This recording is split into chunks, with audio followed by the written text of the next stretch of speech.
Good morning, everyone. So we are here in the main shrine again. Yay! Okay, so we have been, uh, you know, doing the meditation in my house for like 2 consecutive weeks. So now we finally be back here. Okay, so I would like to thank you to come back again, and we are starting soon because it is like 2 minutes. Okay, so if you are new, then I would like to greet and welcome you. If you're coming back for students, then welcome again. Okay, so our meditation will start at 10 o'clock, and it starts with the walking first, then the seated meditation, and after that, the Dharma talk. Okay, so sometimes it will be, the Dharma talk will be very short, but for the previous, times that we have is quite, the Dharma talk is quite long, like half an hour. So because we are going through the Platform Sutra, right, of the sixth patriarch of Zen tradition. So I hope this is a very inspiring literature. So I would like to introduce it thoroughly. So it may, it may take up more time for that. Okay, so I hope that you can understand my English. Okay, so I'm trying to express myself. Okay, so walking first, and our signals or our meditation will ending and starting of any like seated or walking meditation will be using the special instruments called the wooden fish. So that one in the black ones, not the black one, the brown ones. Okay, and that is the wooden fish. And we for so the simplest is this. So one heating, one sign of the heating, right, or the one sound is the end. Right, so ending of walking or the sitting meditation. So if you hear the sound, one sound of the wooden fish, then that means that is the end of walking or the sitting meditation. So later there will be instructions after that. Okay, and the beginning of the walking meditation will be two sounds, and it will be a rapid two sound like. Okay, so that is the starting of the walking meditation, and at the beginning of the meditation or the beginning of the meditation, it means that the complete silent of meditating, because when we sit, then we're going to have an relaxation instructed meditation. Then after that, we are going to sit for a while. So a sitting meditation completely silent. Right? So it means that I will not have any instructions after that signals. Okay, so until you hear the ending sound of the meditation, right? Okay, that is the complete silence. So that is the time that you are going to have your practice. Okay, so this is like this. It will be a little bit slower signals, like. Okay, so it is three sounds. Okay, so that is something that I would like to share with you. Okay, so this is a very simple one, and we before and after the meditation, we are going to have three bows to the Buddha. So that is also something quite normal to us. Okay, and okay, so now we are going to have the walking meditation. Okay, so here is the wooden fish that I said will make sound. Okay, so let us.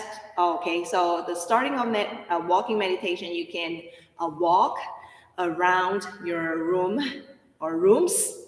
Okay, so so set a time for 3 minutes. So we are going to start it, and we're going to end it at 10:05. Okay, so let us do it. And when you're walking, be mindful on the footsteps, or you can be mindful on your breathing. Okay, so let us start. Walk mindfully.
So you may stay where you are and be mindful on your breathing.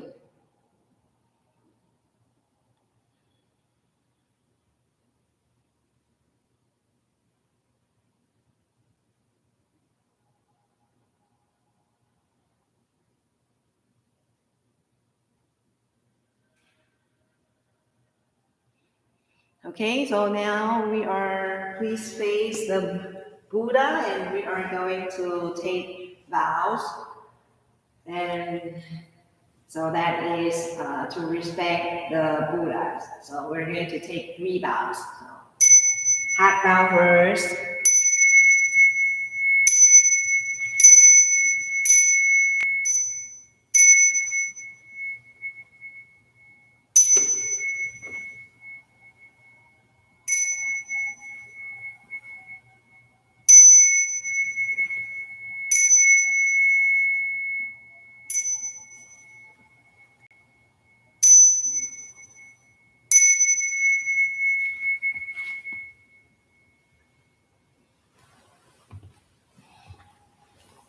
Okay, please be seated.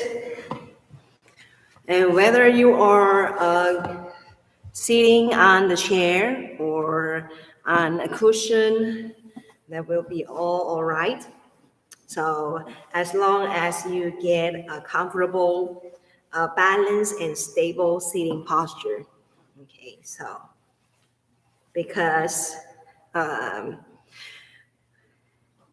we know that, kind of sometimes or sometimes okay, sitting posture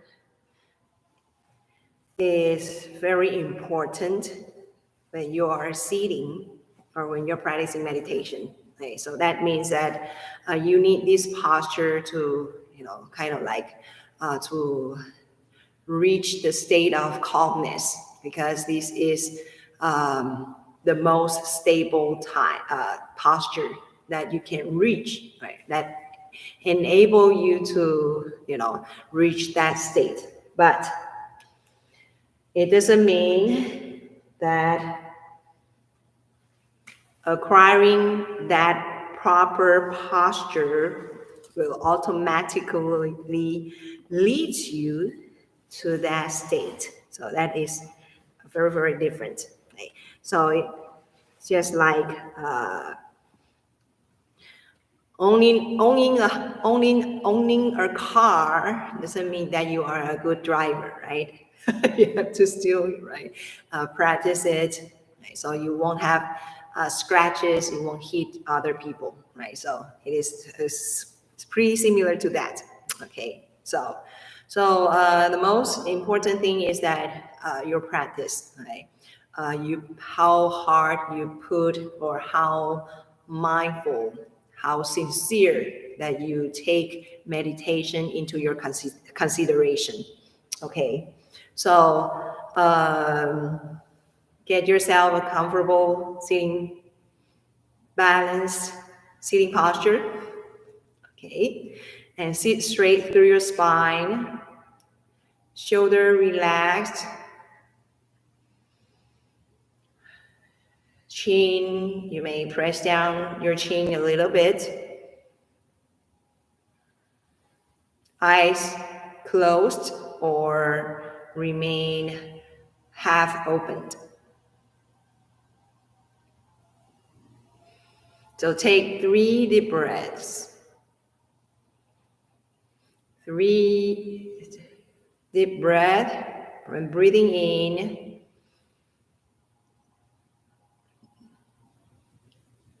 you breathe in the fresh air. When breathe out, you breathe out all of your stress.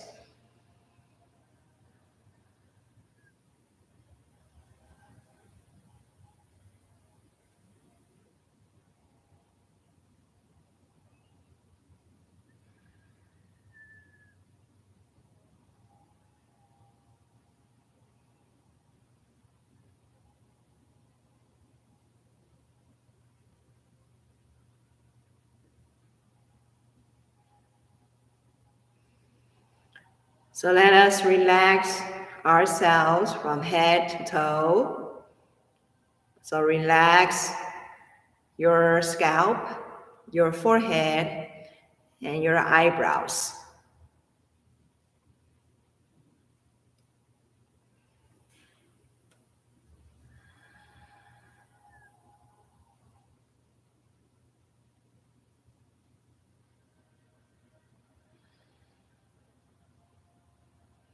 Relax your eyes and nose.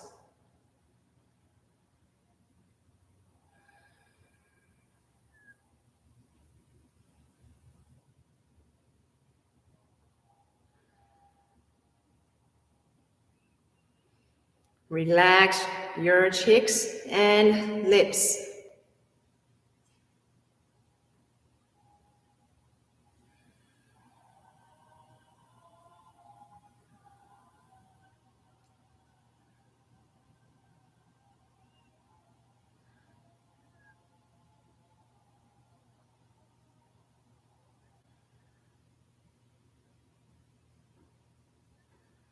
Relax your ears and down to your neck and shoulders.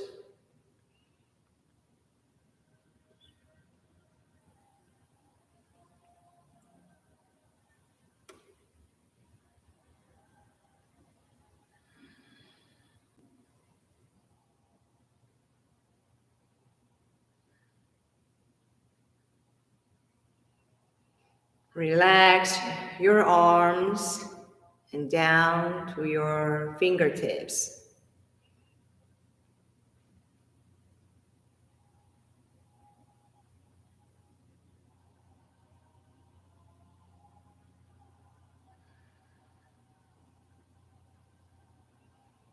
Relax your chest and abdomen.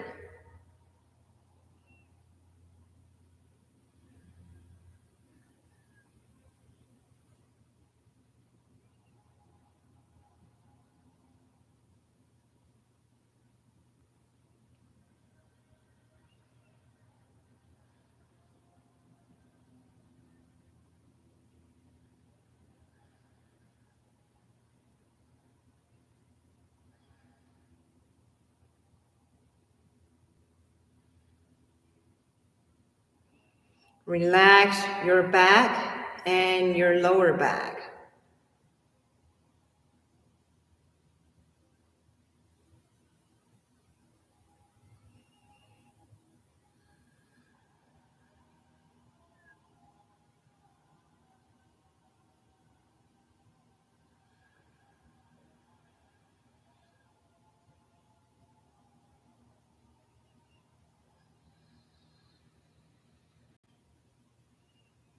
Relax your legs and all the way down to your toes.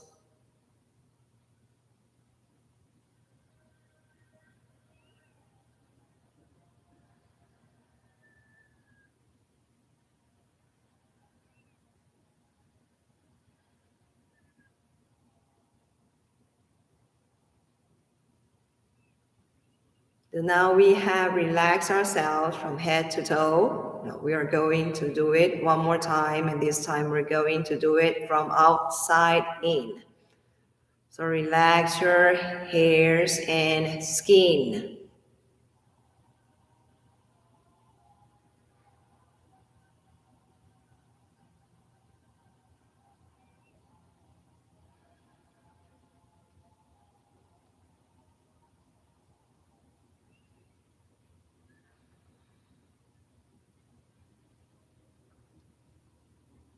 Relax your muscles, your nerves, and your blood vessels.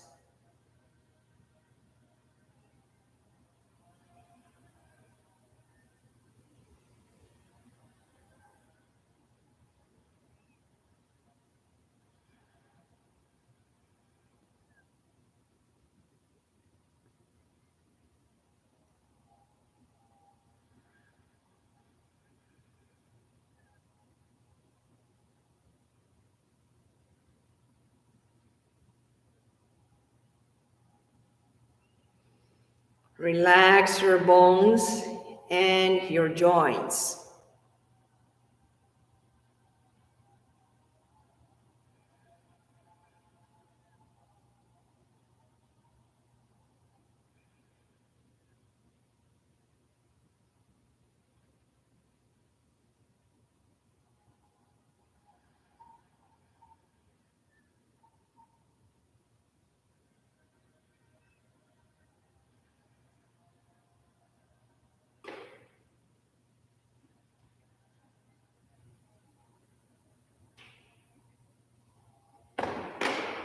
Relax your inner organs and your brain.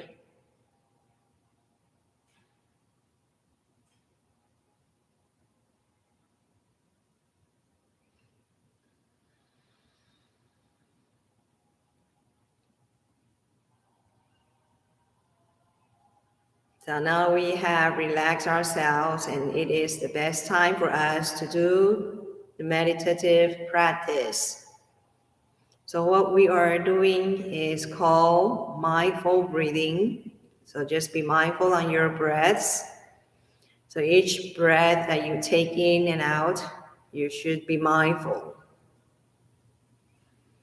So when you breathe in, you can check on how deep the air can reach you. When breathe out, you can see how long or how short your breath is.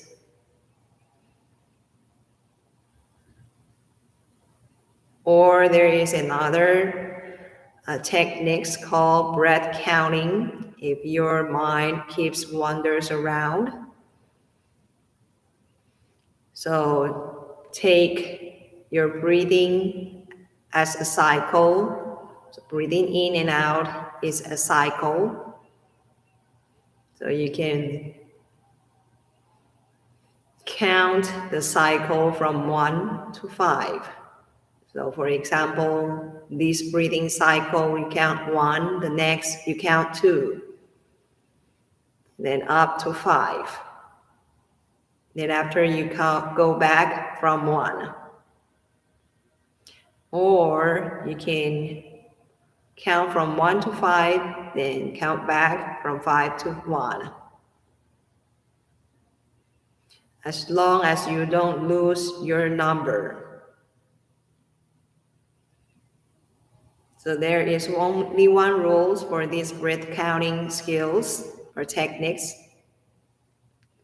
is that if you lost your number or your mind started to wander around while counting, then you have to count it from 1. So you're going to start all over again.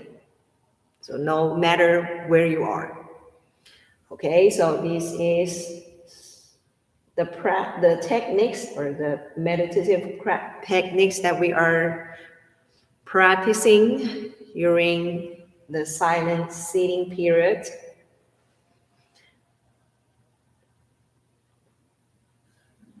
So let us be mindful.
So you may open your eyes and take 3 deep breaths.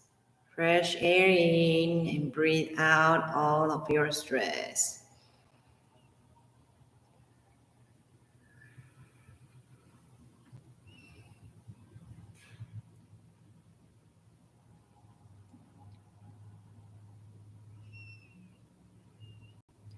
After taking 3 deep breaths, and we can move our body to do the transitional warm down exercise.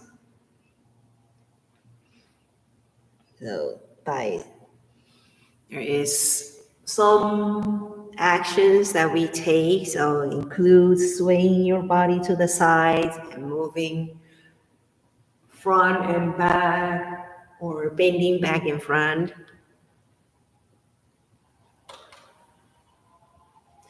Then turn.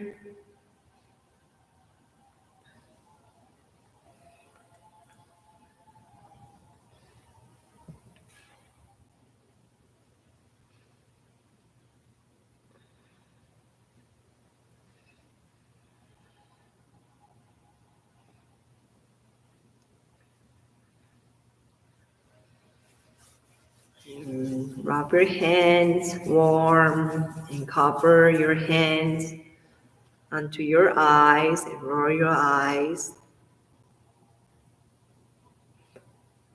Clockwise, counterclockwise. Then rub your face.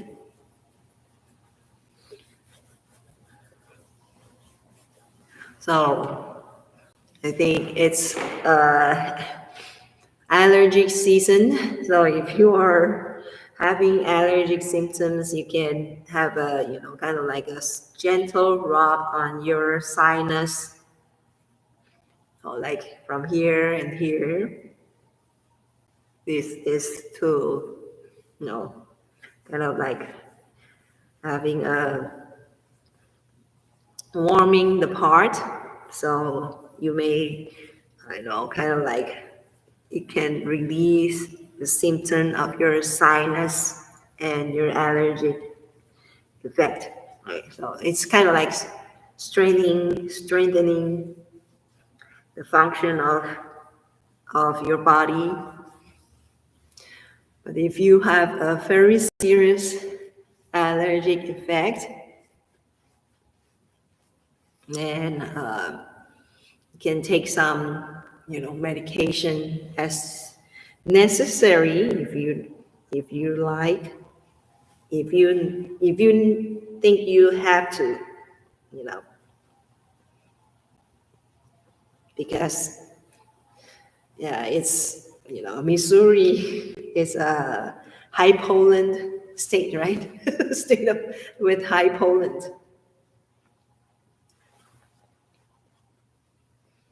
Okay, massage your neck and then down to your shoulders, then further down to your arms, and your wrists,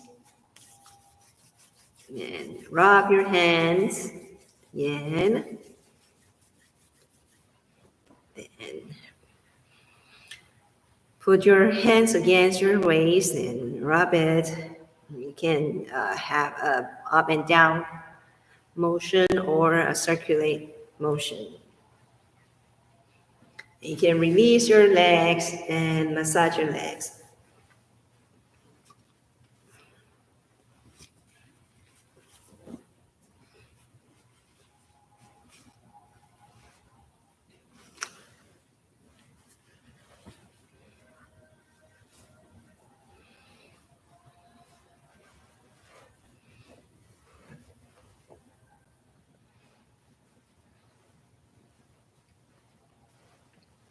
If your legs fell asleep, or you feel numbness on your feet or on your one foot, that's quite normal because you're not yet get used to the posture. So that's quite normal. Don't worry, it's just, kind of like you'll get through it after a period of practice. So don't worry, your legs won't break. Okay. Yeah, it seems like, oh no, right? Nice. So, but it won't break. So don't worry. If you train it, they will be, stronger.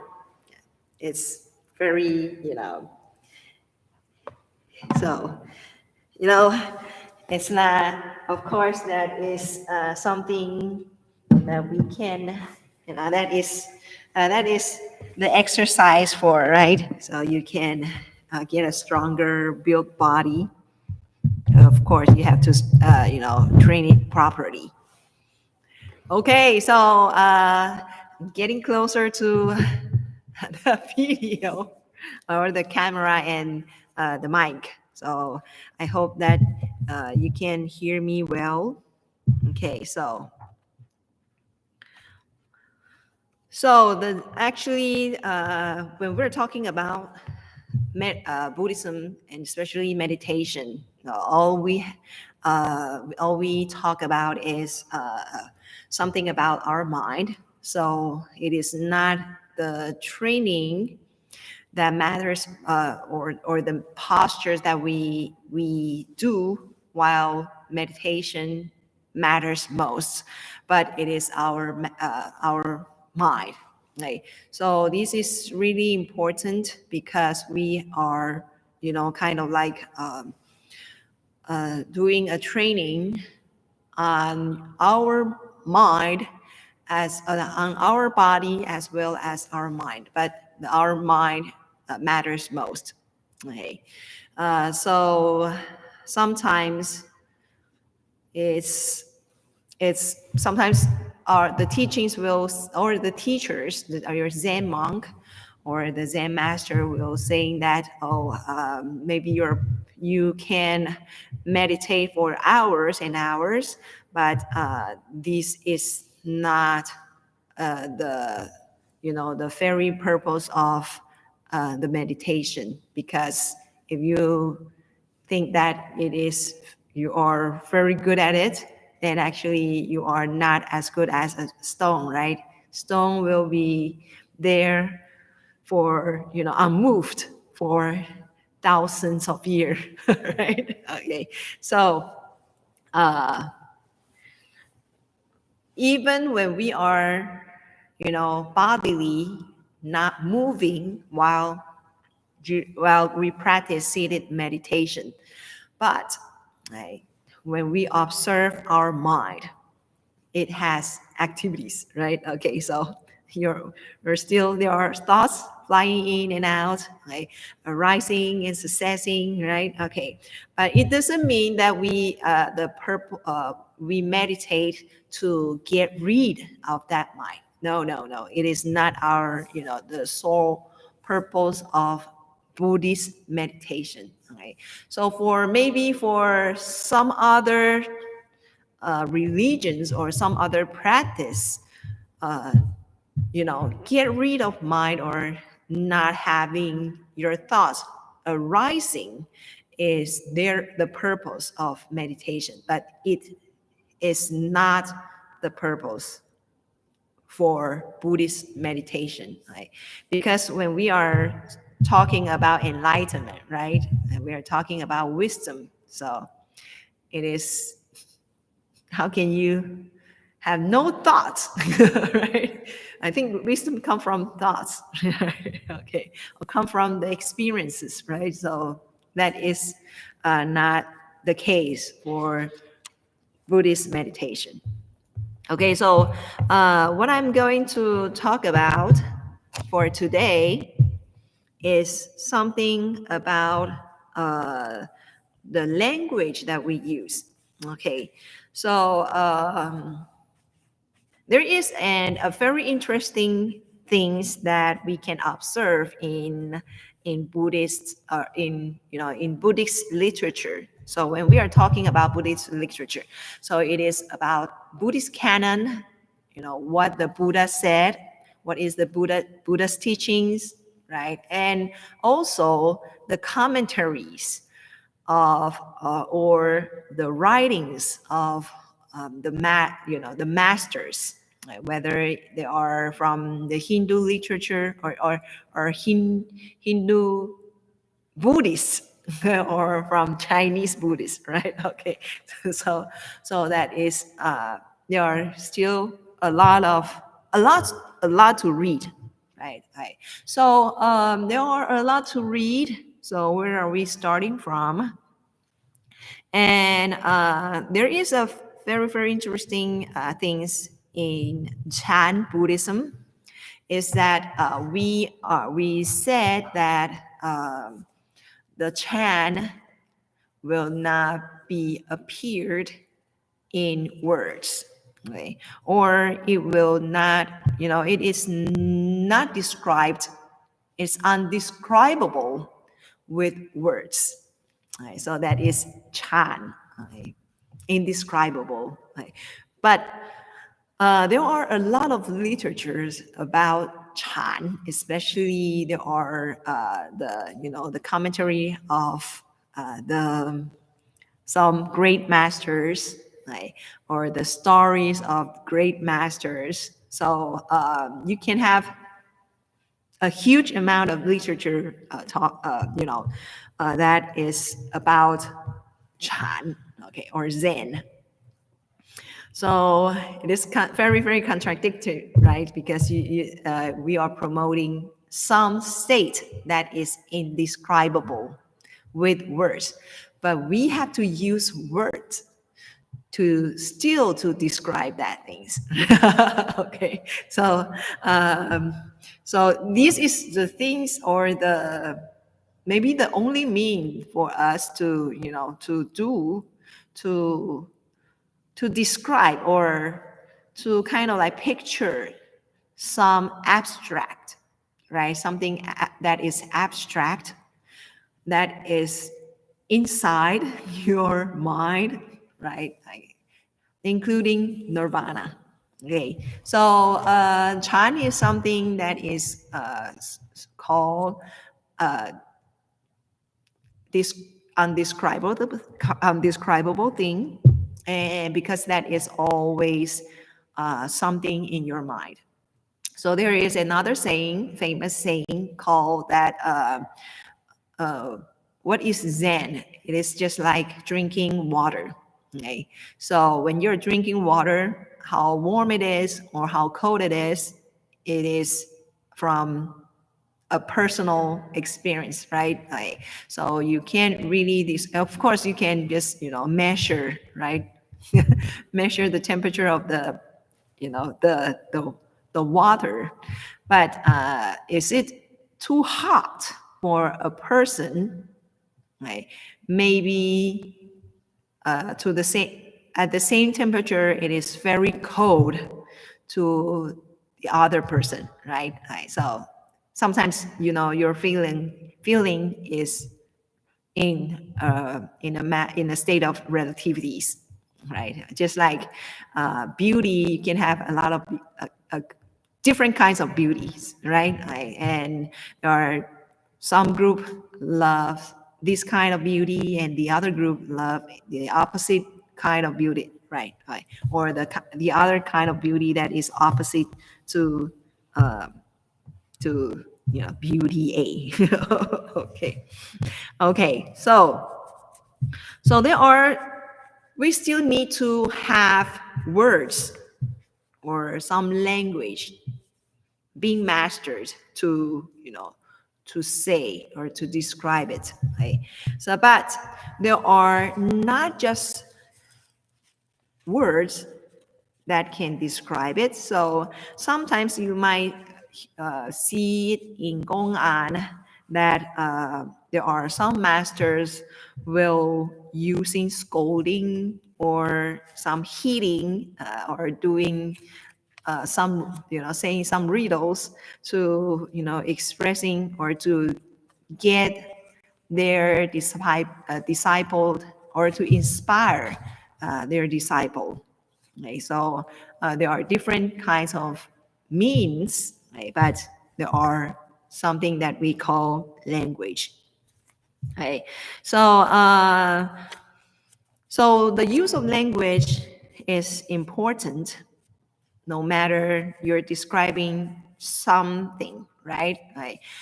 Or for everything that you would like to describe, right? And if especially when you're describing your thoughts, right?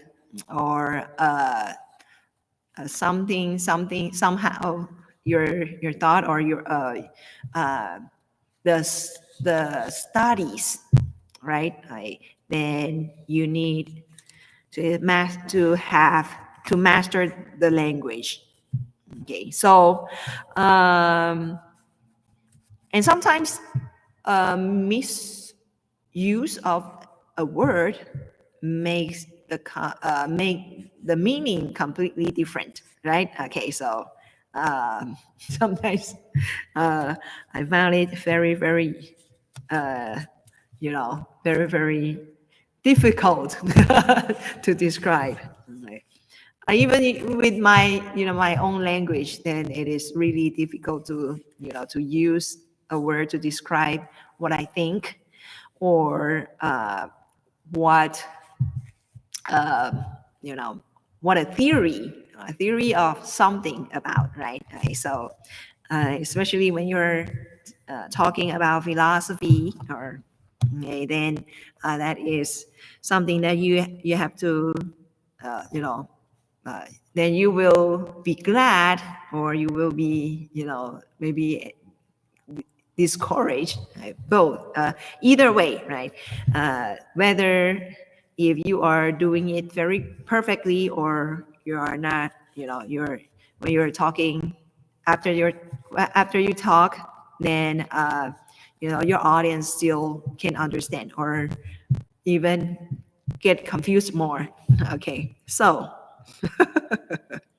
language is very important. Okay, but language always tied with what you believe, right? Right. Or language will express how you think, the logics of how you think, right? Because you think this, then there is a logic and get to a conclusion, right? Then you speak your conclusion and you tell your audience the reason why, right? And going back to the logic, right? Using the logic to, kind of like explaining why you get the conclusion of a certain thing, right? Right. And this is because that you have possessed a, a thought, or you have already had some predetermined thoughts, right? Okay, then you get a conclusion. So for example, if you think a person is bad or a criminal, right? Then what that person do for you will interpret it as a criminal act or an act of a criminal, right? Okay, so for example, there is a very stories that I always cited, that a person got lost his axe, right? Chopping the wood. Then he was suspicious that his neighbor has stolen it.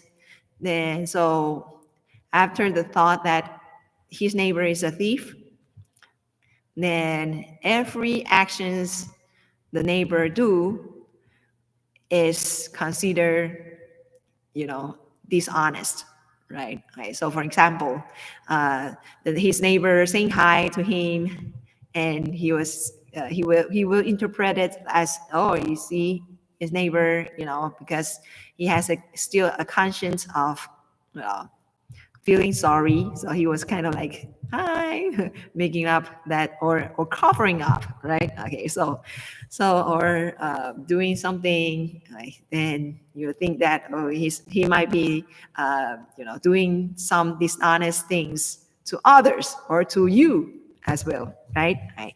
So a seed of suspicious, once it planted in your mind, then it will grow. Okay. Everything that planted into onto your mind, it will grow. Okay. But okay, if you are not feeding it, it might not, it might stay there, right? Or it might grow very, very slowly, right? But if you nourish it or you grow it, it means that you are, kind of like you are thinking about it, you're memorizing things, right? And you just call it upon, and then rethink, like adding something more on it, like maybe your anger, your things on it, right? Okay. So I think this happened to everyone. So I would like to share with you about my own experience. So my sister, my elder sister, she's older, 2 years older than me. Like, she was very, I think she was kind of like smarter than me. She get like straight A. She's a straight A student, right? And she was, she did everything perfectly. Okay. Even when she was debating with me, right? Okay.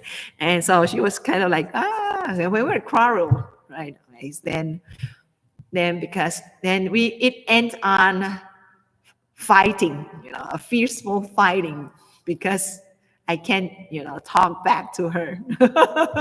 Then I would just kind of like using, trying to resolve it with my physical actions.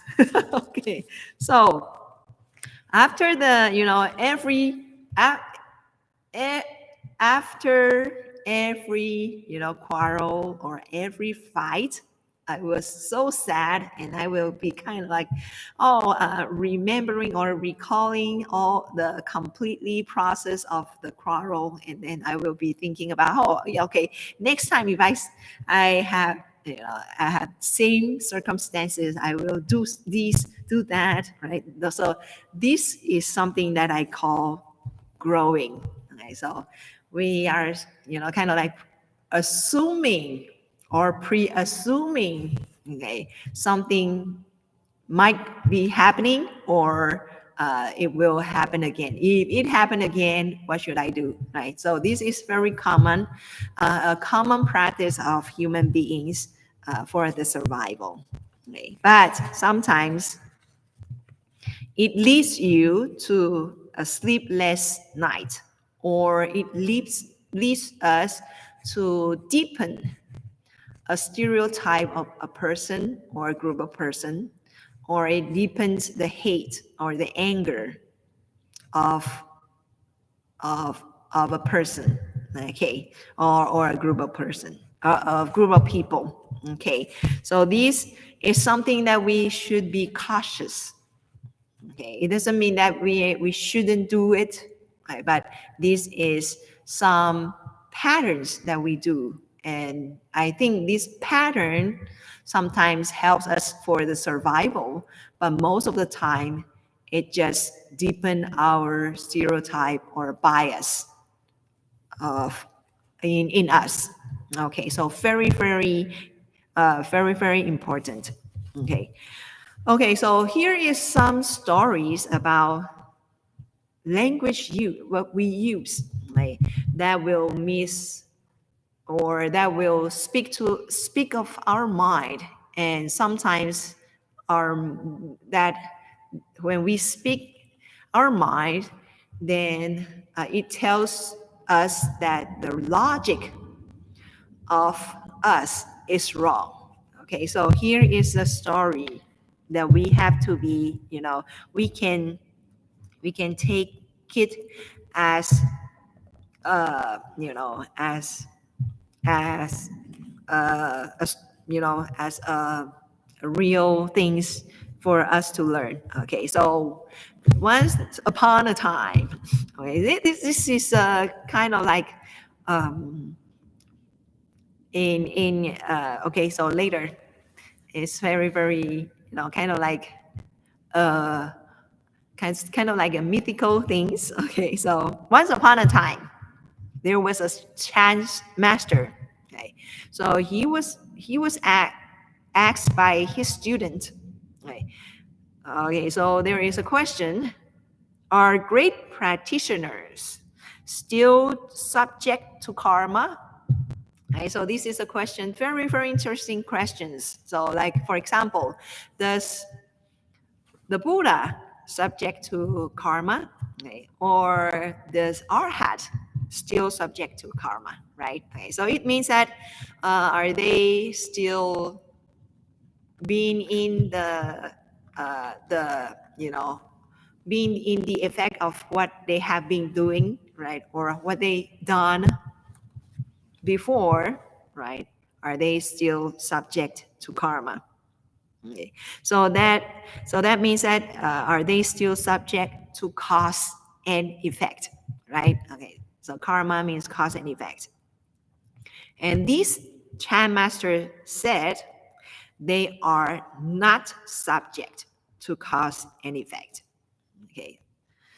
So because of his reply, okay, so he's kind of like misleading all the all his disciples because if an enlightened person is not subject to cause and effect, then cause and effect will not be a universal truth, right? Like, then you cannot say say that everyone are not gonna escape from cause and effect, right? So actually, this is a misleading, answer. Right? Something that is misleading. Right? So it means that there is a way of escape, but from the karma, right? But in fact, for from the Buddha said there is no one can escape from cause and effect. Even the Buddha, right, after his enlightenment, he still get influenced by what the bad karma he has done in the past lives. Okay, so we believe there are 10 of them that the Buddha still suffer from his past karma. Right? That includes, like for example, when there was one time when the Buddha is on his trip from a village to village, but they missed, they missed the time, so he has to, stay over from in somewhere, right? That is very, kind of like no one was there, right? Okay, then and his disciple or his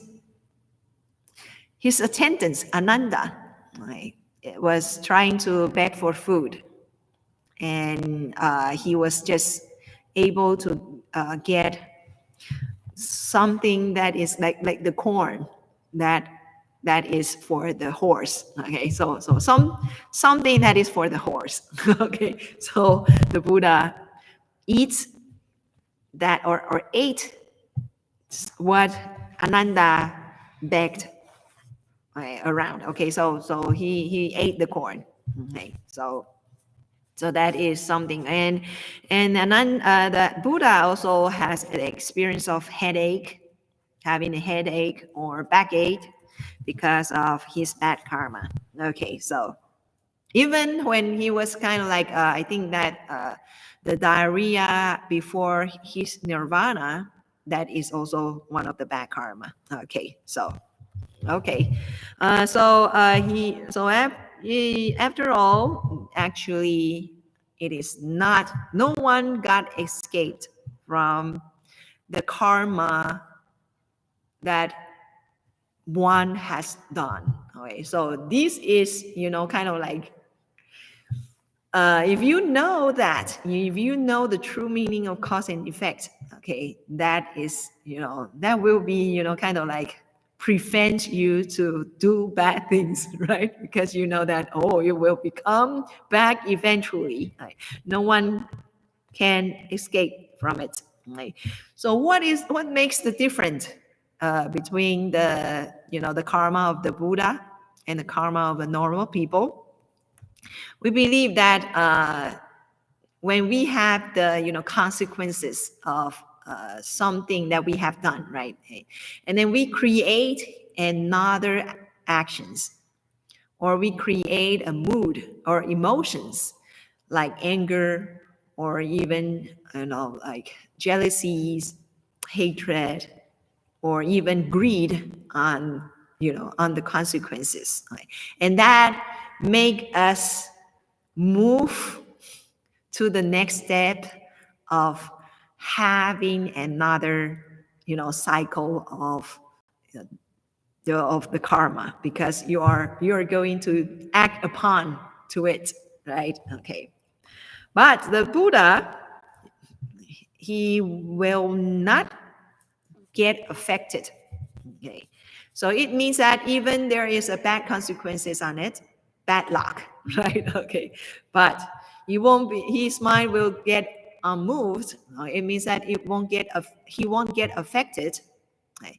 And there will be no more, like actions, right, in responding on the consequences of your previous actions. So that makes a person, a average person, and the enlightened person different. Okay, so very interesting, right? Okay, so this Chan master's answer say they are not subject to cause and effect was kind of like already being wrong. It is not fall on the, theory of the Buddha. Then so this is considered wrong ones. So actually, I think that he didn't know that he got the answer wrong. So what is the bad karma for him? Right? By answering, or by answering this misleading question, or by answering by misleading answer, by offering this misleading answer, okay, to the question. Okay, so see, this is how you have to, master your language. Okay, now what happened to that Chan master after giving a misleading answer to the question? Okay, so the, the story said that the Chan master got rebirth as a fox, fox, right? Ding, ding, ding, ding, ding, ding, ding, ding, ding. What has the fox said? All right. Okay. So this is okay. I don't know if you know the story, the song, but this is some the songs that my youth told me or taught me. Okay. What has the fox said? Okay. So fox, right? And when and as a Chinese, okay, we believe that the animals are able to, kind of like practice themselves, doing the practicing. Then after that, after maybe 500 or 1,000 years after, they are able to, kind of like acquire some supernatural abilities, and then they can kind of like transform themselves into a human form. Okay, so I think that is 500 years after the, the Chan master, that Chan master, right? Okay, then after that, like, there was a Chan master, a very, very well-known Chan master called Bai Zhang. Okay, He was the one that set up the regulation and rules of Chan traditions. Okay, so 百丈. So let us call him Bai. Okay, so so after 100 years after, there comes a Chan master Bai. He is very well known. So he was kind of like hosting a Dharma talk, right? Okay, so he was kind of like delivering his talk. Okay. Then after his talk, right, there came upon an old man. Okay, an old man. Then being frankly, that old man said, "Oh, I have been to your, your Dharma talk for a long time, right? I was being able to, sit in and listen to you. And right now, I have my last question, because actually, I'm not a human being. Who are you?" Right? Okay, so I was a fox. But before I was born into a fox body, I was a Chan master. And I was asked by a disciple. And the question is that, are great practitioners still subject to karma, or are they still subject to cause and effect? And I said, they are not subject to cause and effect. And this misleading answer, right, had made me rebirth into the fox body, and I'm looking for the right answer right now. Okay. I'm looking for right answer from you, Mr. Chan Master. Bye. Okay. Then the Chan Master said, they do not escape from cause and effect. Okay. So before the fox Zen master said they are not subject, right? And the Chan Master Bai said they do not escape from cause and effect. Okay, so this makes difference. Okay. So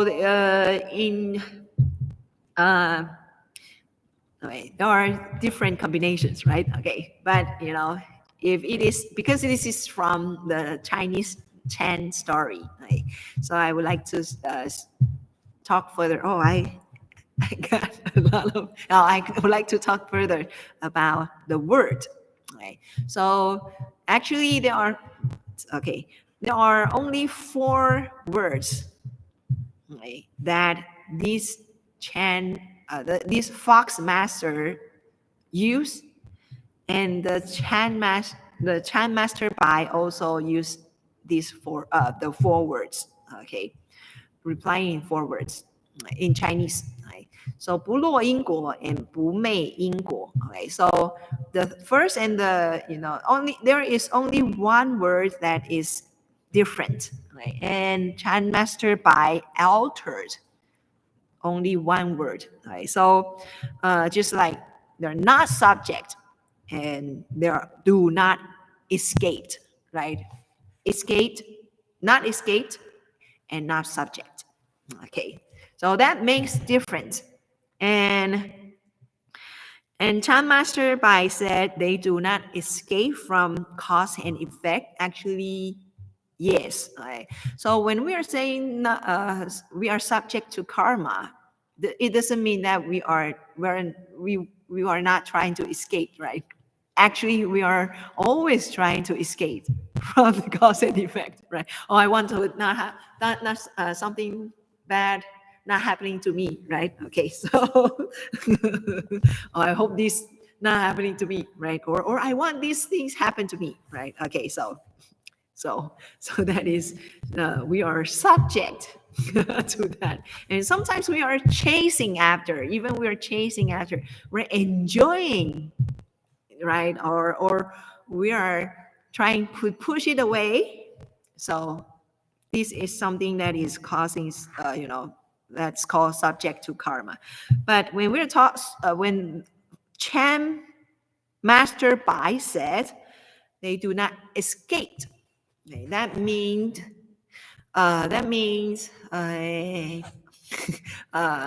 they know what will happen to them, right? But they are able to carry them through. Okay, or they know the reason, or they know from the very end to the last, right, what will happen, right? And then what is the cause of what of the cause of that karma, and the effect of responding to it, right? So they're reframing a new karma, right? So they are not escaping it. They take it because they knew it.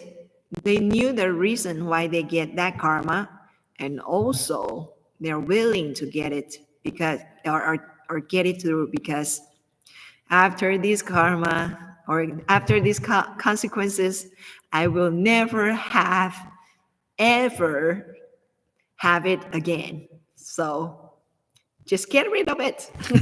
Okay, right? Okay, so get over it.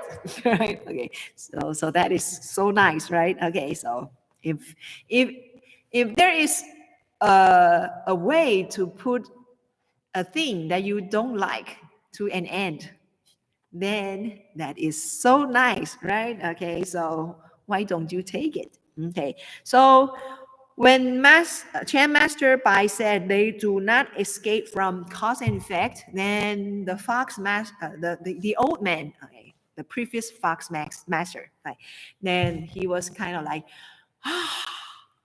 got enlightened, right? Okay, he got, oh yeah, yes, that is the things that I have never thought of. Then it was kind of like, seeing sun after a long period of like darkness, or seeing light after a long period of darkness, seeing sun, or seeing a new leaf, right? Right after a long winter. Okay, so that will be kind of like, right. So this is some exactly what the fox or man did, that old man have felt. Okay, so this is something that I would like to share with you, because sometimes we chose the wrong words because of our thoughts. Our thought maybe are already wrong, and then our language speaks to it, then that will be misleading things, or that will have things completely different. Okay, so very the very important thing is that when we are talking about thoughts, right, the first item of the Eight Noble Eightfold Path, the Noble Eightfold Path is right view, right? Okay, so you got to have a right view. So where you stand, right? Then you have a right understanding. It means the logic or how you expound the thoughts, right? Then after that, you have a chance to express yourself, right? So very, very important for us is your view. Okay, so we have to have a view of impermanence, right? The right view of the reality, the right view of impermanence, the right view of something, then we can have a right understanding on it. Then we can act according to our understanding and on our view. So this is kind of like also the cause and effect of what we are doing, right? So as a Buddhist, we have to kind of like establish a view that is according to the Buddhist view, right? Okay, or according to the Buddha's teachings, right? So that will lead us to a Buddhist life, a Buddhist way of life. Okay, then that is the starting point of us pursuing the liberation.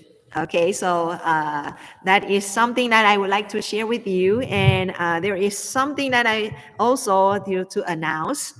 Okay, so we will not have English Buddhism class this month. Okay, but I would like to talk about something like we will have actually a course, a spring course in Buddhism, both in Chinese and in English language.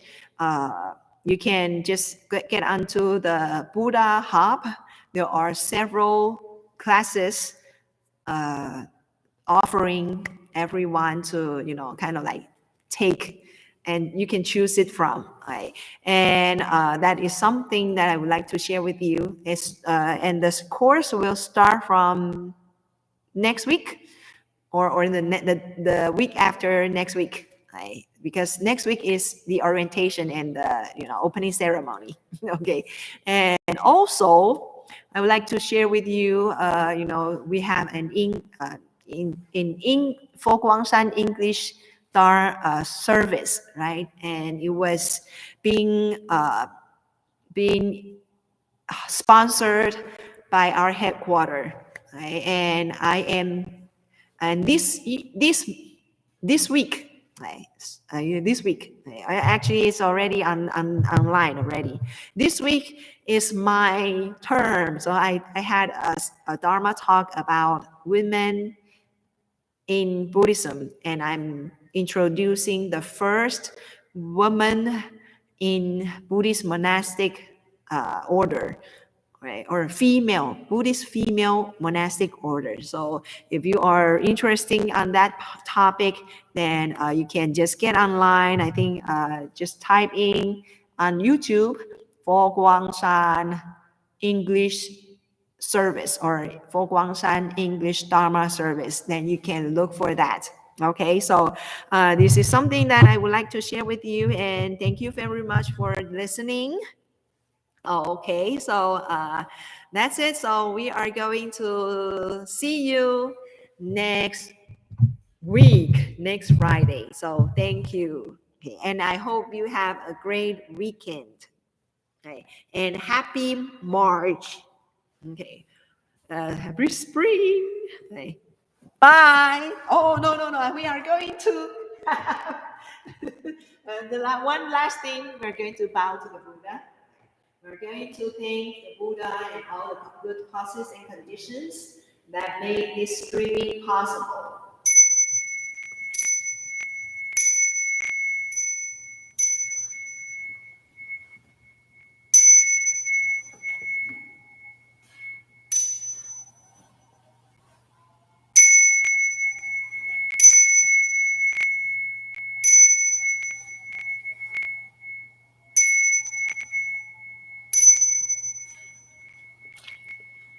Okay, so thank you very much, and